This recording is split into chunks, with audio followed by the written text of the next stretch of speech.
Okay, let's start over again. I'm still out of breath. So welcome back to a new autocue practice section. Here your main focus is to get your voice melodic and to ensure your phrasing sounds natural and the emphasis falls in the correct places.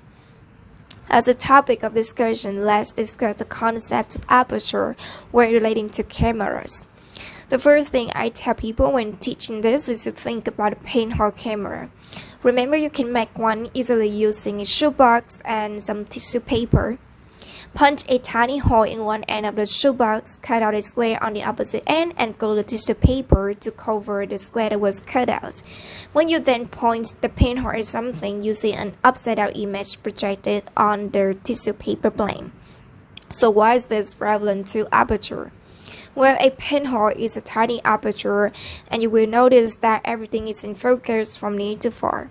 So now when you look at your camera and you understand that f2 is a tiny aperture, you will understand that this will give the greatest range of focus from near to far will be sharp. Conversely, you now understand that open up the aperture f2.8 or f1.8 will start to give you the attractive shallow focus referred to as shallow depth of field that is so appealing in film and photography. So when you see a portrait of someone where their face is in focus but the background is out of focus, you realize this is because the photographer used a large aperture. The larger aperture are sometimes referred to as faster the lens goes, the more expensive they are. So if you wanted everything in focus, why would you not just leave the lens on f2.2? Well, the smaller the aperture, the less light that you let in. So imagine you are filming at night. Get a massive depth of field, you will either need to light everything properly or you will need a camera that has extremely good low light ability. If you are photographing at night, you can go as small as you like, but realize that you will need to keep the shutter open for a long time to let enough light pass through. This means a tripod will be essential if you don't get that blur shot. Equally, if you are filming or photographing during a sunny day, you will find that large aperture lens will overexpose the image and burn it out. When taking stills, you can simply make the shutter faster to limit the amount of light coming in, but with video, if you do this, you will make the film look strobe-like or jittery.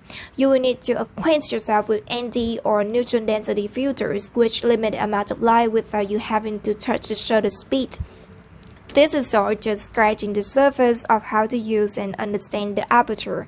Both shutter and aperture control how much light comes in your camera, but the shutter affects motion, freezing, blurring, whereas the aperture affects how much of the picture near to far is in focus. As ever, the best way to learn is to go out and take pictures. Find an image you like, try to disconstruct it logically, and then try to recreate it. You may fail, but it is only when things go wrong that you learn. With digital cameras, you have the advantage of instant playback, so your learning curve is much faster in days of film.